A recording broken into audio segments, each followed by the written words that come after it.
십자가, 이것은 각 교회 꼭대기마다 항상 걸려있는 십자가. 이 십자가는 우리들에게 생명을 주시는 그런 의미입니다. 왜요? 십자가가 우리들의 모든 죄값을 치르셨기 때문에. 그분은 그것 때문에 돌아가셨어요. 우리들의 죄값을 치르시느라고.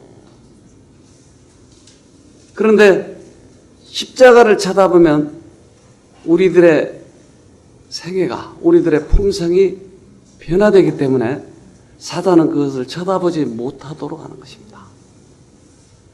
그래서 어떤 일이 있든지, 사건이 어떤 우리 앞에 어려운 일이 닥쳐오든지 십자가를 쳐다보는 것에 실패하지 말아야 돼요.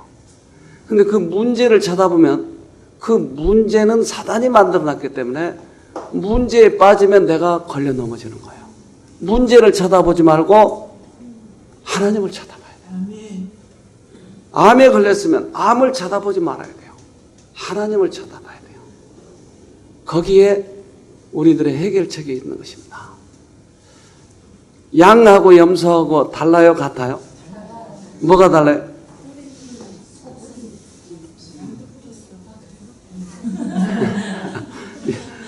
염소는 성질이 못됐어. 성질이 못됐어요, 염소는. 우리 아주 가까운 사람이 염소를 길렀는데 염소를 죽이고 싶대요. 너무나 이 성질이 못돼가지고. 그 사료를 다 먹고 나면 그 사료에다 똥을 싸버린대. 다른 놈들이 못 먹게 해. 참 그 성질이 얼마나 못됐던지. 그리고 겨울에는 떨어져서 자요. 왜요? 다른 놈이 따뜻하면 안 되니까. 여름에는 어떻게 해요? 붙어서 자요. 다른 놈이 시원하면 안 되니까. 근데 모양은 양하고 비슷하죠? 비슷해요. 구분이 잘 안 돼요. 근데 양하고 염소하고 차이는 뭐냐? 그 품성이 품성. 그래서 양으로 우리를 얘기하시고 목자를 예수님으로 얘기해요. 요한복음 10장 10절에 도적이 오는 것은 도적질하고 죽이고 멸망시키려는 것뿐이요 내가 온 것은 양으로 생명을 얻게 하고 더 풍성히 얻게 하려는 것이라. 도적하고 목자, 진짜 목자하고 차이는 뭐예요? 응? 양으로 생명을 얻게 하고 더 풍성히 하겠지만 도적은 죽이고 멸망시키는 거예요.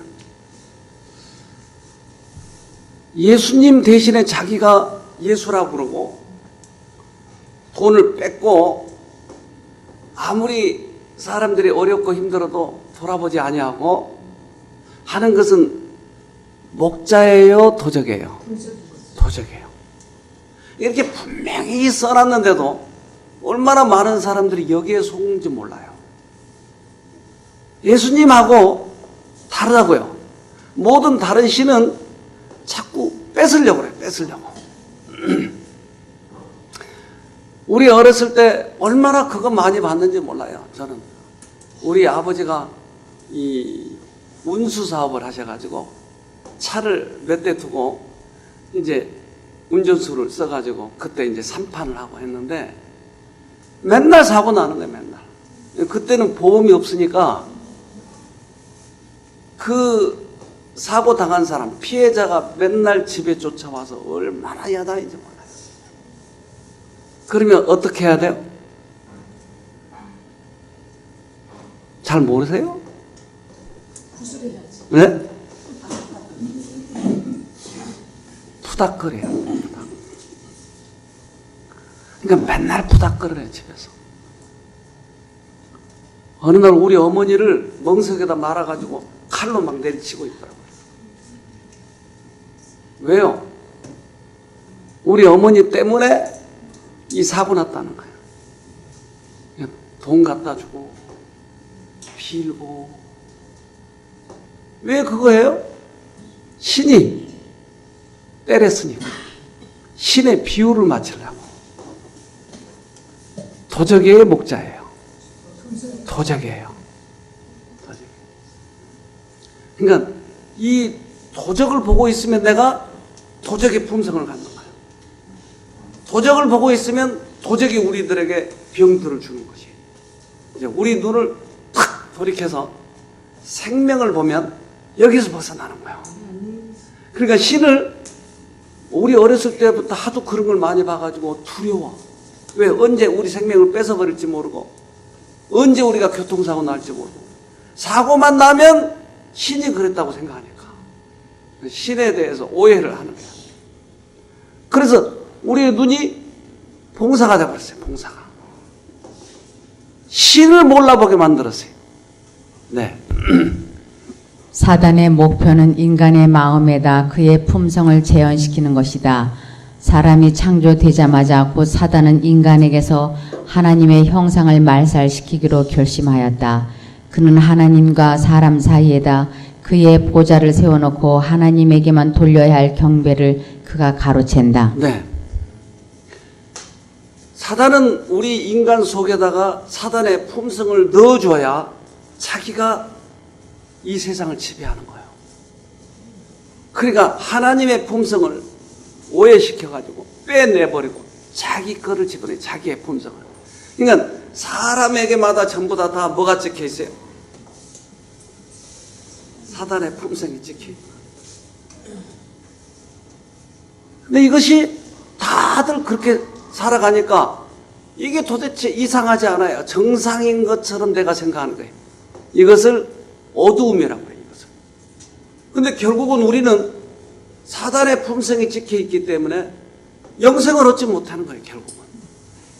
그렇게 해서 죽어버리고 마는 거예요. 네. 고린도전서 1장 18절. 십자가의 도가 멸망하는 자들에게는 미련한 것이요 구원을 얻는 우리에게는 하나님의 능력이라. 그래서 십자가라고 하는 하나님의 능력이 있는데 이것 때문에 우리 죄 때문에 돌아가셨는 그 십자가의 도가 내가 그것을 쳐다보면 생명을 얻는데 오해시켜놨기 때문에 아이고 무슨 십자가를 쳐다봐. 그거 다 똑같은 녀석들 아니야 그거. 뭐하러 교회를 나가. 왜? 이게 우리들 생애 속에 품성이 오해되어 있으니까 다 똑같은 거야 다. 염소나 양이나 비슷비슷한 거예요. 뭘 보고 달라야 돼요? 그들의 품성이. 애벌레가 살아남아 나비가 될 확률은 1%도 되지 않습니다. 천적의 눈을 피하기 쉽지 않기 때문입니다.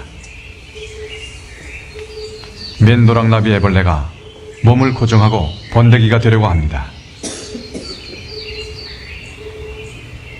애벌레의 몸을 여기저기 탐색하고 있는 이 녀석은 바로 기생벌입니다. 3mm 정도의 이 기생벌은 애벌레와 같은 숙주의 몸속에 알을 낳아 새끼를 기르는 무서운 녀석입니다. 뾰족한 산란관을 애벌레의 몸속에 찔러넣고 알을 낳습니다. 이 기생벌은 한 번에 수십 개의 알을 낳는데 알에서 깨어난 기생벌 새끼들은 애벌레의 몸을 파먹고 자라게 될 것입니다.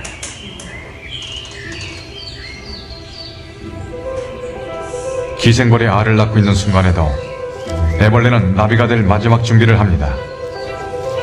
번데기가 되는 것이죠.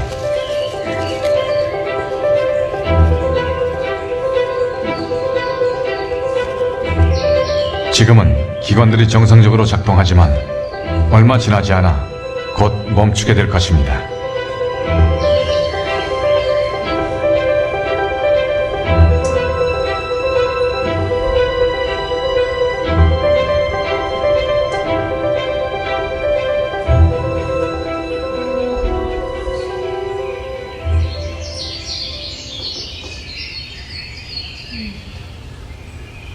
이제 곧 아름다운 나비로 거듭날 번데기. 조그마한 자극에도 꿈틀꿈틀 살아있다는 신호를 보냅니다. 몸이 고정된 번데기 때에도 최소한의 자기 방어를 하는 것입니다. 이 녀석은 왕오색나비 번데기. 좀 과격하죠. 이렇게 건강한 번데기들은 화려한 나비로서의 삶을 살게 될 것입니다. 하지만 기생벌이 산란한 그 번데기에서 지어미를 쏙 빼닮은 기생벌들이 나오기 시작했습니다. 그것도 수십 마리가 한꺼번에 쏟아집니다.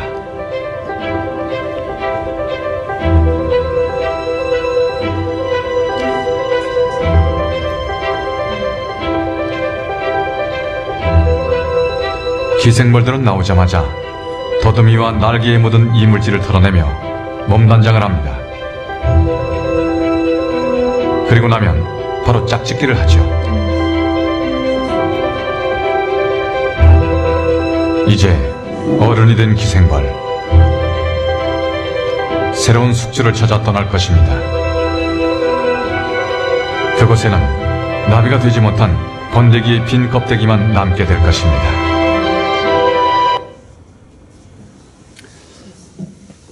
애벌레 기생벌이 거기에 산란을 하면 애벌레는 껍데기만 남는 거예요, 결국은.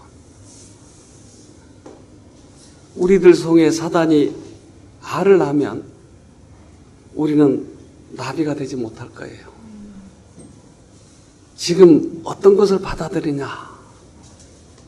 나는 쾌락이 좋아. 그러면 그 쾌락의 알이 우리에게 들어올 거예요. 사단은 우리들의 눈을 어둡게 만들어서 뭐가 생명인지 아닌지를 구분하지 못하게 만들었어요. 하나님의 품성을 바라보면 우리는 하나님처럼 변화되어 갈 거예요.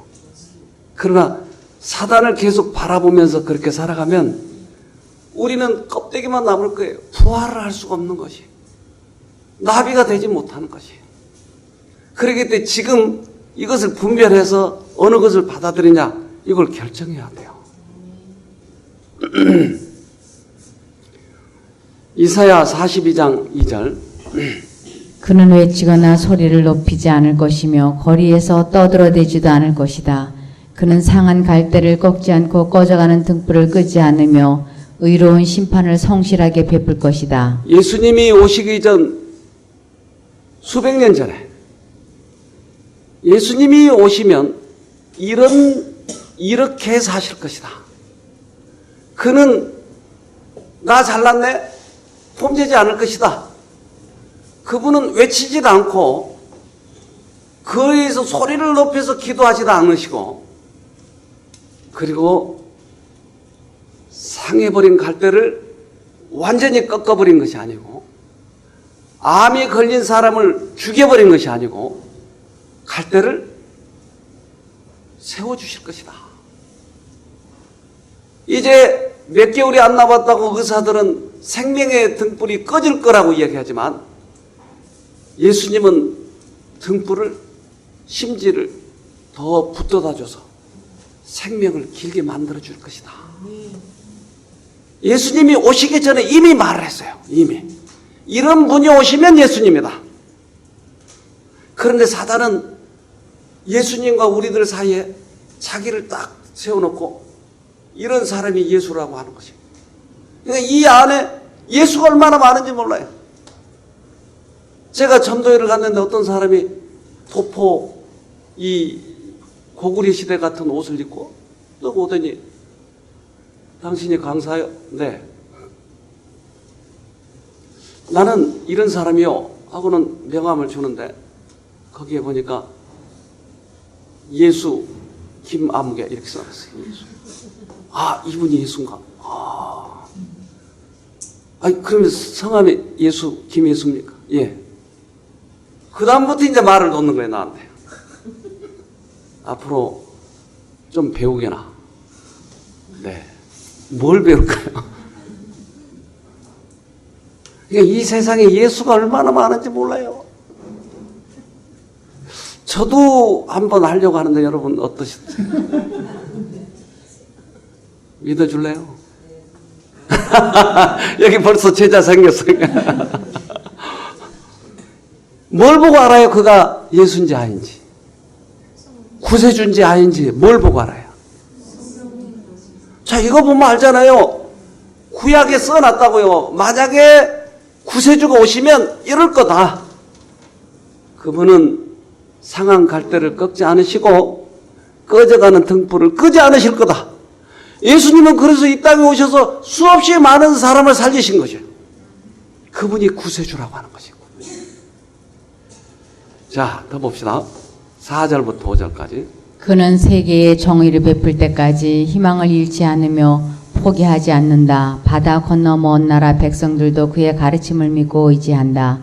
여호와 하나님께서 이렇게 말씀하셨다. 그분은 하늘을 만들어 펼치신 분이며 땅과 그 안에 있는 모든 것을 지으신 분이다.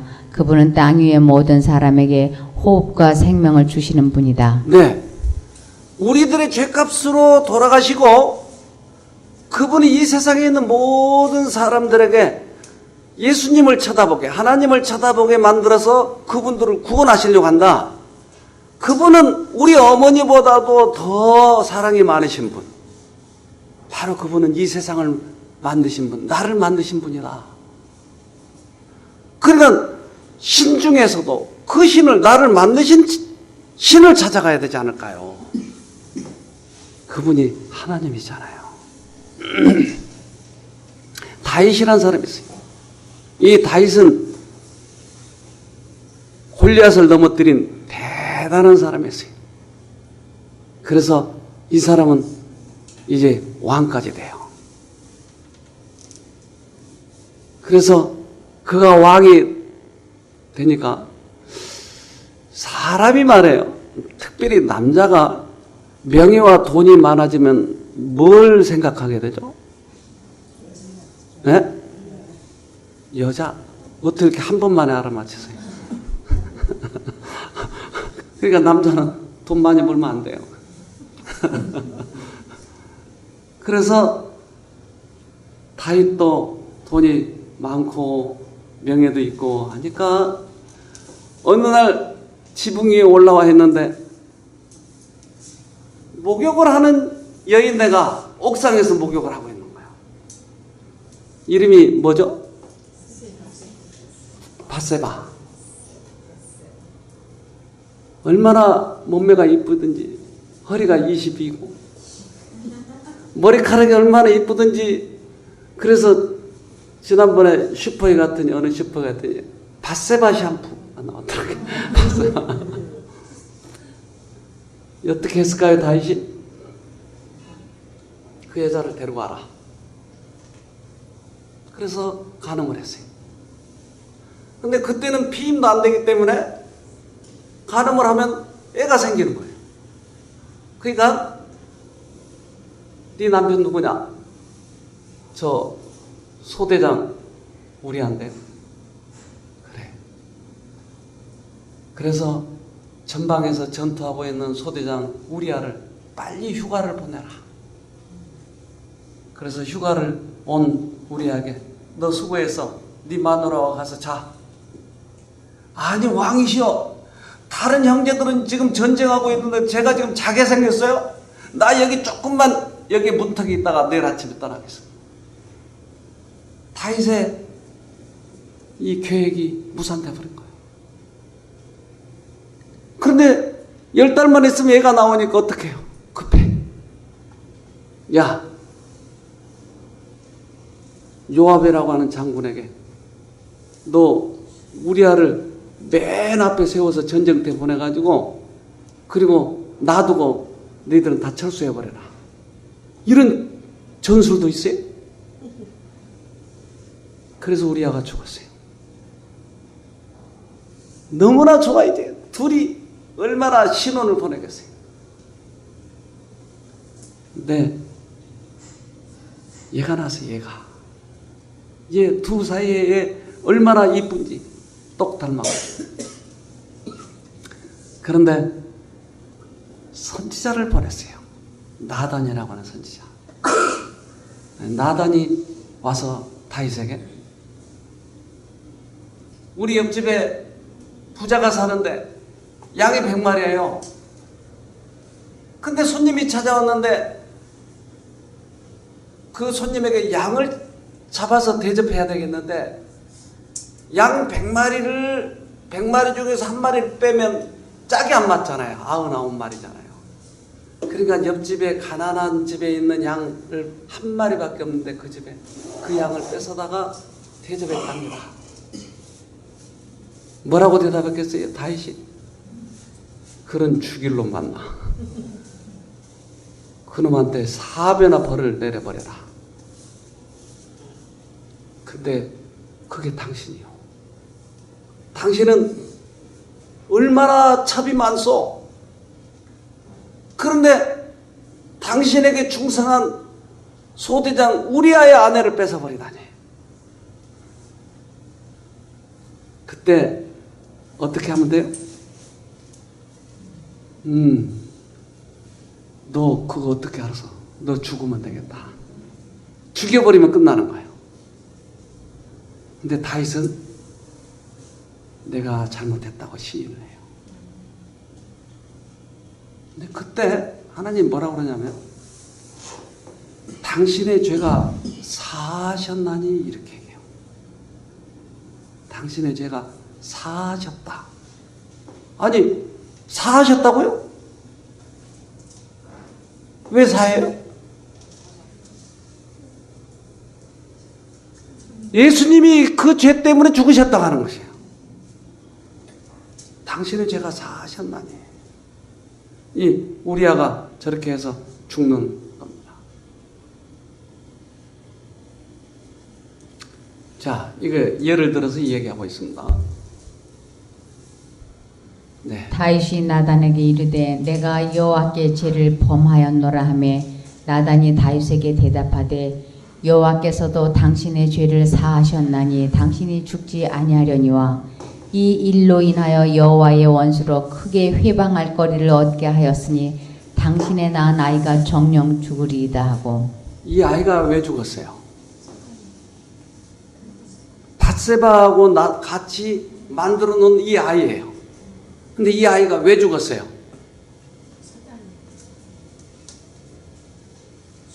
당신의 낳은 아이가 정령 죽으리이다.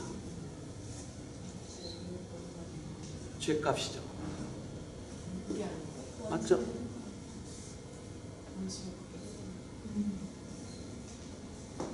자, 이 성경절 안에 해답이 다 들어있어요.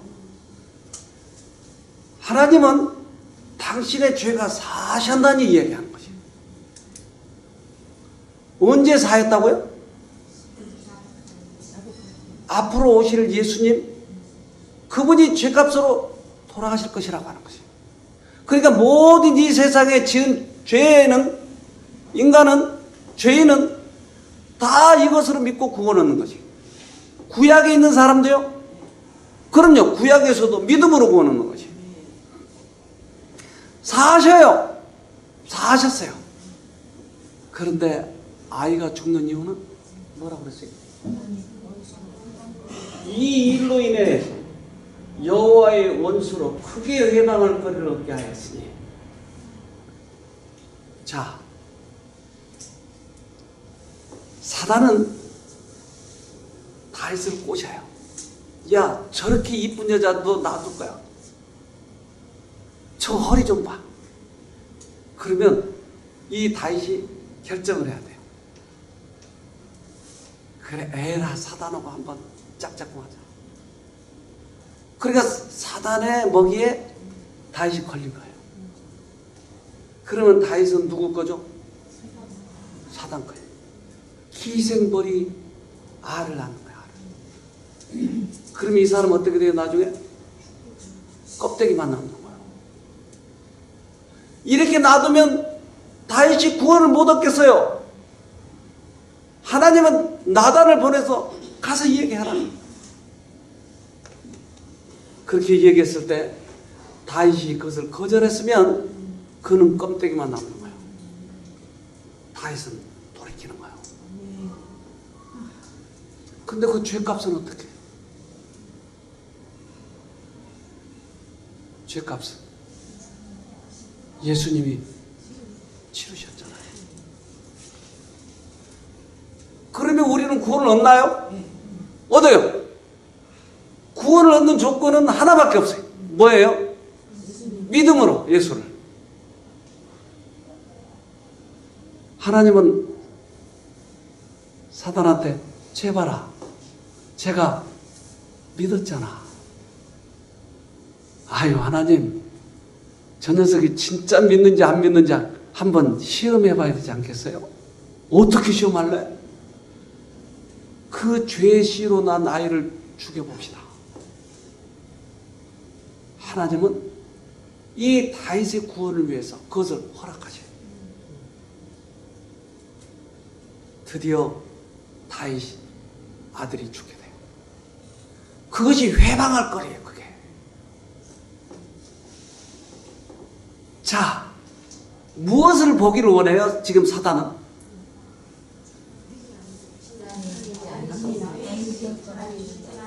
고통주의. 자, 그러니까 이 아이가 아프기 시작하는 거예요, 이제. 그래서 다윗은 죄를 뒤집어 쓰고 하나님께 구하는 거예요. 뭘 구해요?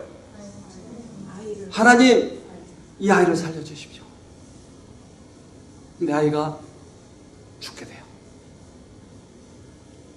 수근수근 하던 사람이 주위에서 막 많아지는 거예요. 뭘까? 야, 지금 수근수근한 게 뭐냐? 혹시 아들이 죽었냐? 네. 그래. 그동안 베옷을 입고 있던 그가 벗어버려요. 그리고 파티를 여는 거예요. 기름을 바르고. 자기 아들이 죽었는데 뭐 하는 거예요, 지금?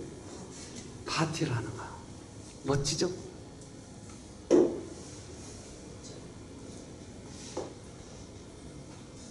송자매님 그렇게 할 수 있어요? 못하죠. 근데 왜 다윗은 그렇게 했을까요? 자, 19절. 다윗이 그 신복들이 서로 수근거리는 것을 보고 그 아이가 죽은 줄을 깨닫고 그 신복들에게 묻되 아이가 죽었느냐? 대답하되 죽었나이다. 다윗이 땅에서 일어나 몸을 씻고 기름을 바르고 의복을 갈아입고 여호와의 전에 들어가서 경배하고 궁으로 돌아와서 명하여 음식을 그 앞에 베풀게 하고 먹은지라. 네. 죽었냐? 네. 기름을 바르고 옷을 멋지게 입고 파티복을 입고 음식을 베풀어요. 왜 이럴까요, 다윗이? 그 사이에 미쳐버렸나요? 자, 다윗은 영적인 이 싸움을 보고 있었던 것이에요. 자기가 어떻게 해서 거기에 빠졌는지를 알아요. 그것은 자기의 아이디어가 아니고 사단이 그 아이디어를 넣어줘서 자기가 그것을 선택할 때 그 죄를 저지른 걸 알아요. 저질러서 돌아와서 자기가 하나님 앞에 그것을 고백했을 때 이 죄값은 모두 다 예수가 졌다고 하는 것을 깨닫게 된 것이에요. 그런데 자기 아이가 죽었을 때 아이고 저놈은 내 죄 때문에 죽었어, 아이고 나는 죽일 놈이야, 이러면 누가 승리하는 거예요? 아, 사단이 승리하는 거예요. 다윗은 일어나서 어떻게 해요? 음식을 먹고 기름을 바르고. 그 아이는 내 죄값으로 죽은 거 아니야. 내 죄값은 예수님이 갚으셨어. 이걸 믿음이라고 해요. 우리는 도덕 이것으로 구원 얻는 걸로 생각을 해요. 성경은 믿음으로 구원 얻는다고 얘기해요. 그래서 다윗을 내 마음에 합한 자라고 얘기해요, 하나님은.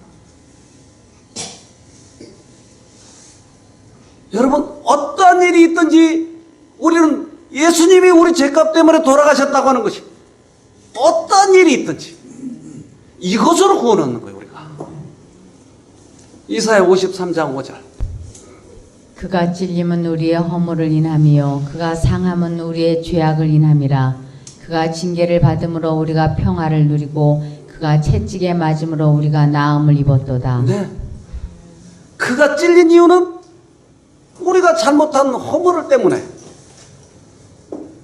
그가 상해진 것은 우리 죄 때문에. 그가 징계를 받은 이유는, 그가 채찍을 맞은 이유는 우리를 낫게 하기 위해서. 그러니까 우리는 어떠한 상황 속에서든지 예수를 찾아가야 돼요. 다윗은 왕이고 그동안에 얼마나 다른 사람한테 믿음 좋다는 말 들었고 얼마나 선하다고 얘기를 들었어요. 근데 그가 바세바를 범했고 우리아를 죽였다고 하는 이것을 고백한다고 하는 것은, 이것은 너무나 이 사람에게 수치고 할 수 없는 일이에요. 그렇지만 다윗은 그 죄값 때문에 예수가 죽으셨다고 하는 것을 다 고백하잖아요. 그래서 시편 51편은 그것 때문에 노래를 부른 거예요. 그리고 그것을 성문 밖에서 그 노래를 부르도록 했어요. 왜? 많은 사람들이 이 노래를 듣고 그들도 구원을 얻으라고 하는 것이에요. 자기 죄를 들춰낸다고 하는 것은 얼마나 수치스러운 일이에요. 그렇지만 나를 구원하신 하나님, 그분을 믿고 구원 얻는 이 모습은 많은 사람들에게 얼마나 그들에게 귀감이 되고 용기를 주는지 몰라요. 도시가스는 원래 냄새가 없어요. 근데 도시가스에다 뭘 넣어요? 암모니아. 왜요? 냄새로 새는지를 알아야 돼. 죄는 보이지 않아요. 우리에게 들어오면 보이지 않아요. 죄를 받아들이면 우리 안에서 기생벌이 나온다고 하는 것은 다윗은 알았어요. 그렇기 때문에 자기의 보이지 않는 죄를 들춰내서 이것을 어떻게 해결하는지를 시를 통해서 보여주는 것이에요. 다윗은 자기의 명예나 자기의 도덕을 중요시하지 않냐고, 그는 믿음으로 구원 얻는 사람이었어요. 멋지잖아요? 네. 이걸 사나이라고 해요. 네, 멋진 사람이에요. 그가 찔림은 우리의 허물, 이것을 믿는 거예요. 어떤 상황에서든지. 아유, 내 죄값으로 그래, 나 같은 놈은 죽어야 돼요. 이것이 마치 착한 걸로 되어 있지만 이것은 교만이에요. 교만. 예수님을 안 받아들인 거예요. 6절에 우리는 다 양 같아서 그릇 행하며 각기 죄길로 갔거늘 여호와께서는 우리 무리의 죄악을 그에게 담당시키셨도다. 네. 우리 무리의 죄악을 앞으로 오실 예수한테 다 담당시켜놨다. 너희들이 지를 것이 없다. 이것을 믿으면 우리는 구원 얻는 것이에요. 이것을. 자존심, 도덕, 이런 건 나중에 헌신짝이에요. 헌신짝. 그까짓 게 아무짝에 우리에게 쓸데없는 것이에요. 명예, 우리가 아무리 명예를 오래 가져봐야 몇 년 갖겠어요. 대통령 4년. 이 땅에서 우리가 신앙적으로 명예를 가져봐야 그까짓 거 아무것도 아니에요. 예수와의 관계가 없다면 그건 아무것도 아니에요. 그래서 우리는 그것을 버려버린 거예요. 오직 예수님이 우리 죄 때문에 돌아가셨다고 하는 것이. 근데 예수님이 십자가에 달려 돌아가실 때 어떻게 할 건가도 또 써놨어요. 뭐라고 써놨어요? 4절에 그는 실로 우리의 질고를 지고 우리의 슬픔을 당하였거늘 우리는 생각하기를 그는 징벌을 받아서 하나님에게 맞으며 고난을 당한다 하였노라. 그는 뭐 때문에 죽으셨다고요? 우리의 죄 때문에 돌아가셨는데 우리는 생각하기를 어떻게 생각한다고요? 이야, 저 사람이 십자가에 받아서 거기서 고통당하고 죽는 거 보니까 우리는 못 봐도 죄를 많이 졌나 보네. 그러니까 하나님한테 맞아서 저렇게 죽지 라고 생각한다. 예수가 죽은 것도 그렇게 생각한다. 왜? 우리들의 사고는 기생벌한테 한번 당해가지고 우리들의 품성이 사단을 닮아가지고 사단처럼 생각하는 거예요. 하나님은 우리 죄값 때문에 돌아가셨는데 우리는 벌만 받으면 하나님이 졌다라고 생각한다 이 말이에요. 우리는 생각하기를 그가 징벌을 받아서 죽는구나 라고 생각한다. 얼마나 많이 오해되어 있어요. 이제 여기서 벗어나야 돼요. 완전히 벗어나야 돼요. 그래서 심지어 이 남은 무리들까지 이것을 오해해가지고 율법은 지켜서 구원 얻는다. 또는 착한 일, 선한 일 하면 구원 얻는다. 이렇게 착각하고 있는 거예요. 우리는 우리 스스로 율법을 지킬 수 없을 뿐만 아니라 우리 스스로 선한 일을 할 수가 없어요. 하나님의 능력이 우리에게 들어오지 않으면 우리는 아무것도 선한 일을 할 수가 없는 거예요. 제가 여기 온 사람들에게 그렇게 하는가요? 당신 선한 일 많이 해야 됩니다. 안 하잖아요. 왜? 그렇게 해서 절대 구원 얻지 못하기 때문에. 그렇게 해서 변화된 거 거의 못 받기 때문에. 그래서 하나님 바라보세요. 하나님 바라보세요. 하나님 바라보면 돼요. 하나님을 바라보면 나의 생애가 변화되니까. 이것이 복음이에요. 우리 죄값으로 우리가 우리를 자학해야죠? 아니요. 너무나 잘못 알고 있어요. 그래서 우리는 다시 어둠에서 빛을 봐야 돼요. 그 하나님이 우리를 구원하실 거예요. 한 분이 오셨는데 이분은 관절염 여자분인데 여자들이 더 관절염이 많아요. 남자보다. 관절은 여자들이 더 약하게 태어났나요? 왜 그럼 더 많죠? 그 균이 여자를 더 좋아하나 보다. 왜 그럴까요? 저는 나중에 이유를 알게 됐어요. 근데 이분은 이렇게 구부려져 가지고 걷는 것도 힘들어. 왜? 조금만 세게 걸으면 그 충격이 너무 힘들겠다. 심지어 그분은 문을 꽝 닫혀도 못하게. 그 충격에 의해서 문이 흔들리는, 이 바람이 흔들리는 것 때문에 너무 아프니까. 근데 이분이 왔는데 이분은 어려서부터 교회를 다니신 분이에요. 그래서 남편도 당신은 천사야. 교회에서도 전부 다 당신은 천사야. 어느 날 하도 듣다 보니까 자기도 자기가 천사인 줄 알았어요. 그래서 천사가 화낸 거 봤어요?